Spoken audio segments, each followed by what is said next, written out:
ni postingiye kuri TikTok agahita afata mashini akayakura akajya kuvuga ngo dore ikigoryi ngo nk'uyu mugore ngo ugenda ngo agapostinga ibi n'ibi bakamvuga urufuzi rukabareba. Shasheri ibyo bintu warabibonaga. Iyo ubyihorera ko umuntu akuvuga abona ko hari icyo akurusha shu.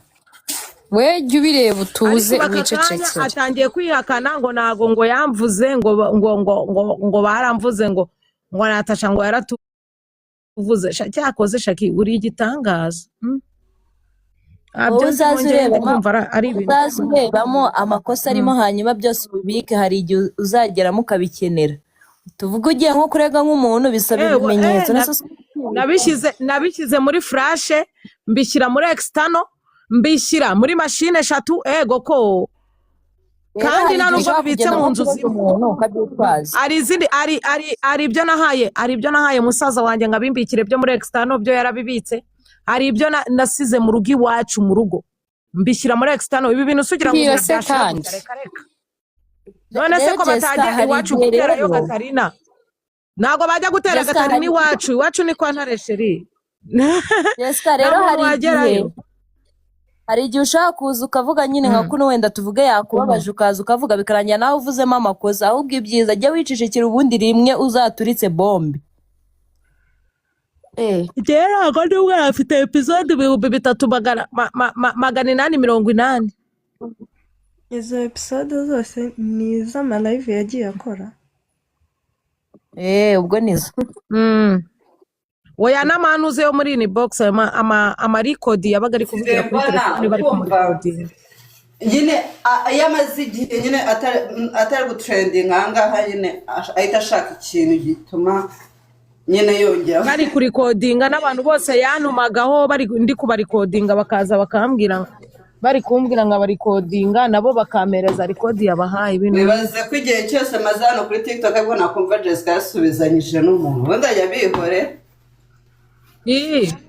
Kubera ko byari bibaye too much Sheri. None se niba umuntu atangiye kugera inbox z'abantu agatangiye akabwira ati ndakora igishoboka cyose ariko uriya mugore mumumenyere ndamushaka mwinjire no mu rugo iwe mugire muto ubwo si bisamba ari kuneza. Sibyo by'ubwabo nyamara zino content bakora zizabageza hafi. Ntabwo bikunda rega ngo nta muntu useka ngo nta useka ngo imbohe ni harya bavuga gutunga. Hari ikintu bita shiyeme ngo umugabo mgaseka imbohe. Yego buriya bagira ngo abarimo bose bazize kunywa amazi. Ndakuje ukuntu bari gukoresha Noriya uvuye muri gereza. Nta muntu yo kumukoresha ubwo nawe afite ibyo ari gukora nawe arikoresha naba bari bakuru. Ariko se niko ushaka kumbwira ngo umuntu mukuru baramukoresha njye hari ibintu rega ntumva. Nese ubu ko ndi muto kuri bo kuki buri kimwe cyose ngenda numva hose kuki naza ngo ngire uwo mvugaho.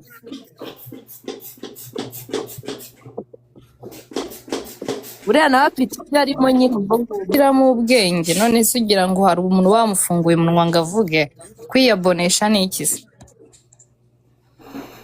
Ajya ngo ni ukumenyekana sinzamenyekane kuno. Gucuruza inyanya wenda bagashaka nk'uko bazicuruza bakamenyekana gucuruza inyanya TikTok bakareka gucuruza umunwa n'amagambo. Ariko uzi kumenyekana nk'umuntu wataye umuco bino bintu ntago ari byiza kandi ari abantu bakuru nk'abihorera. Ndeba ngasanga hari abantu bakuru ndusha ubwenge.